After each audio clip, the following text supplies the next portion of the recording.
Discuss करेंगे। Hindu law को personal law के नाम से भी जाना जाता है। इसे फैमिली लॉ फर्स्ट के नाम से भी जाना जाता है। हिंदू लॉ में हम वेरियस एक्ट्स के बारे में पढ़ते हैं, जैसे Hindu marriage act, Hindu minority and guardianship act, Hindu adoption and maintenance act etcetera. Hindu शब्द का जो उल्लेख है वो धर्म शास्त्रों में नहीं मिलता। हिंदू विधि शास्त्रियों ने विधि की जो व्याख्या की थी वो समाज, धर्म और दर्शन के आधार पर की थी। विधि की रचना में किसी राजा या विधानमंडल से नहीं, अपितु प्राचीन काल में जो समाजशास्त्री थे उनके अनुसार विधि की संरचना होती थी।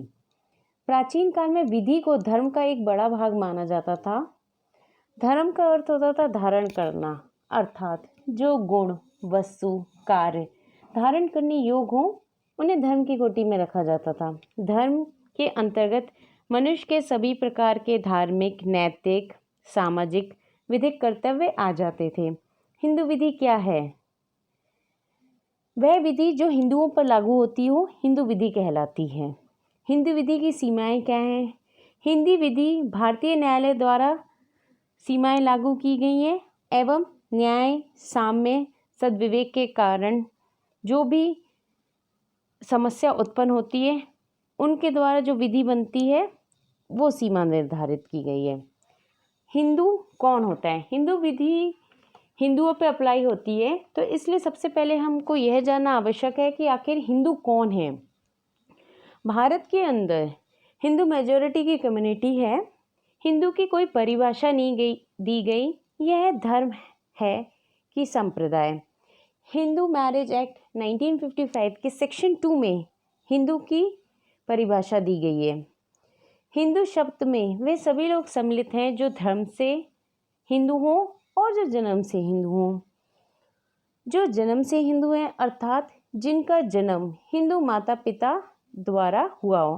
कहने का मतलब ये है कि एक बच्चा है जिसका जन्म हिंदू माता पिता के द्वारा हुआ हो वह हिंदू कहलाएगा। धर्म से हिंदू अर्थात कोई क्रिश्चियन व्यक्ति है जिसने अपना धर्म छोड़कर हिंदू धर्म अपना लिया तो वह धर्म से हिंदू हो जाएगा। अवैध संतानें जिनकी माता पिता हिंदू हों। भारत में रहने वाले बौद्ध, जैन, सिख सभी हिंदुओं की श्रेणी में आते हैं। ब्रह्म समाजी, आर्य समाजी, वीर, शैव, लिंगायत आदि भी हिंदू समाज में आते हैं। हिंदू लॉ का जो ड्राफ्ट हुआ था वो राव कमेटी के द्वारा हुआ था और ये लेजिस्लेटिव असेंबली में 1947 में पेश की थी। ये फर्स्ट इंडिया का हिंदू पर्सनल लॉ है। इसके बाद हिंदू सक्सेशन एक्ट आया, उसके बाद Hindu minority and guardianship act आया, उसके बाद Hindu adoption and maintenance act आया। Person whom Hindu law apply. अब हिंदू लॉ किन पे अप्लाई होता है? जो जन्म से हिंदू हों या जिन्होंने धर्म परिवर्तन द्वारा हिंदू धर्म लागू कर लिया। अवैध संतानें जिनके माता पिता हिंदू हों। अवैध संतान जिनके फादर तो क्रिश्चियन है लेकिन माता हिंदू है। कहने का मतलब है कि किसी व्यक्ति, किसी हिंदू बच्चे के अगर पिता मुस्लिम या क्रिश्चियन है लेकिन अगर उसकी माता हिंदू है और उस बच्चे का लालन पोषण हिंदू विधि के अनुसार हुआ है तो वह बच्चा भी हिंदू कहलाएगा। अब sources of Hindu law. Hindu law के सोर्सेज क्या है? हिंदू लॉ के जो सोर्सेज हैं उनको हमने 2 पार्ट्स में डिवाइड किया गया है, ancient sources and modern sources. Ancient sources में Shruti, Smriti, digest and commentaries, custom and usages आते हैं। मॉडर्न सोर्सेज में equity, justice and good conscience, president and legislation आता है।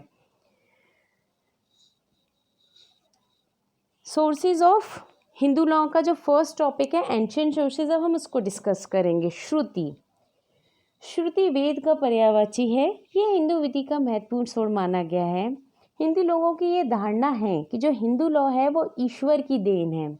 श्रुति शब्द की उत्पत्ति श्रु धातु से हुई है जिसका अर्थ है जो कुछ सुना गया। जैसा कि आप लोगों को पता होगा कि प्राचीन काल में हमारे ऋषि मुनि तप किया करते थे। वो तप करते थे कई सालों तक। उसके बाद ईश्वर उनको आके दर्शन देते थे और वो जो कुछ समाज के कल्याण के लिए आवश्यक बातें होती थी उनको गाइड करते थे कि समाज में इस तरीके से रूल्स और रेगुलेशंस चलने चाहिए। तो जो कुछ उन लोगों ने सुना और उसके हिसाब से जो भी उन्होंने प्रथाएं चलाईं वो श्रुति कहलाई। मतलब श्रुति ये है कि ऋषि मुनियों को ईश्वर द्वारा जो प्रवचन कहे गए उनको उन्होंने लेखबद्ध करके एक कॉपी बना के वेदों मतलब लिख के रखा, वो कॉपी फॉर्म में लिखे गए। इसमें है 4 वेद होते हैं हमारे, ऋग्वेद, यजुर्वेद, सामवेद, अर्थवेद। वेदों से जानकारी मिलती है कि विवाह कितना प्रकार का आता है। सेकंड सोर्स है स्मृति। स्मृति का अर्थ है जो कुछ सुना गया हो। ये हिंदू लोगों का महत्वपूर्ण दूसरा स्रोत है। स्मृति 2 प्रकार की होती है, निबंध के रूप में और कविता के रूप में। स्मृति के 2 प्रकार होते हैं, धर्मशास्त्र, धर्मसूत्र। धर्मशास्त्र वह होते हैं जो रूल्स और प्रिंसिपल्स, जिन रूल्स और प्रिंसिपल का वर्णन नारद स्मृति, मनुस्मृति, याज्ञवल्क्य स्मृति में मिलता है, वह धर्मशास्त्र कहलाते हैं। हिंदू विधि के अंदर विवाह, संरक्षक, संपत्ति संबंधी क्या नियम अप्लाई होंगे, इसका उल्लेख धर्मशास्त्र में मिलता है। धर्मसूत्र गौतम, विष्णु आदि के द्वारा जिन नियमों का और सिद्धांतों का वर्णन मिलता है वह धर्मसूत्र कहलाते हैं। थर्ड, रजिस्ट्रेशन एंड कमेंट्रीज, टीका व टिप्पणी। श्रुति और स्मृति का मॉडिफाइड जो रूप है वह कमेंट्रीज कहलाता है। कस्टम एंड यूजेस, प्रथा एवं रूढ़ी एक दूसरे के पर्यायवाची हैं। इनमें अंतर बस इतना होता है, जो प्रथा हैं वो तो प्राचीन होती हैं, जो आदिकाल से चली आ रही हैं। रूढ़ियाँ हैं जो कम प्रचलित होती हैं, अर्थात जो कुछ समय पहले चालू हुई हों।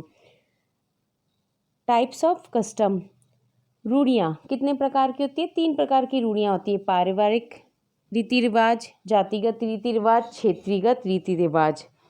फैमिली कस्टम, फैमिली कस्टम से अर्थ ये है कि वो कस्टम जो सिर्फ एक फैमिली में अप्लाई होता हो और उस फैमिली में पीढ़ी दर पीढ़ी अप्लाई होता हो, फैमिली कस्टम कहलाता है।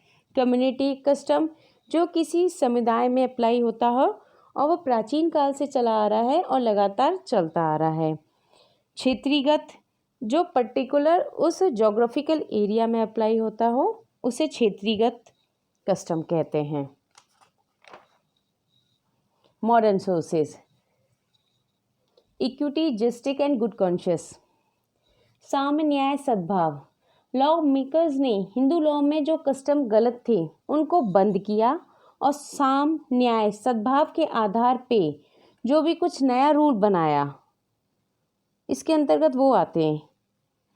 जैसे सतीदाह का उन्होंने अंत किया और उससे रिलेटेड उन्होंने न्यू रूल्स और रेगुलेशंस बनाए सोसाइटी के लिए। सेकंड, प्रेसिडेंट, जब न्यायालय का कोई निर्णय भविष्य के लिए मार्गदर्शन का कार्य करता है वह पूर्व निर्णय कहलाता है। न्यायालय द्वारा दिया गया ऐसा निर्णय जो समाज के लिए कल्याणकारी हो, यह निर्णय supreme court, high court, Privi council द्वारा दिए जाते हैं और समय समय पे सब डिवीजन कोर्ट और डिस्ट्रिक्ट कोर्ट्स इन निर्णयों को मानने के लिए बाध्यकारी होते हैं। लेजिस्लेशन, विधायन, विधायिका और विधायन। विधायन का क्या कार्य है कि विधि बनाने का। इसका ओरिजिन कहाँ से हुआ? Legislation act of parliament which have been playing a profound role in the information of Hindu law. Hindu law के जितने भी नए अधिनियम बने हैं वो सब लेजिस्लेशन के द्वारा बनाए गए हैं। जैसे प्रेजेंट का अपना Hindu marriage act 1955, Hindu succession act 1956, Hindu adoption and maintenance act 1956, Hindu women right property act 1937, special marriage act 1954, marriage validity act 1949। Students, अपने नेक्स्ट लेक्चर में हम स्कूल्स ऑफ हिंदू लॉ का टॉपिक डिस्कस करेंगे।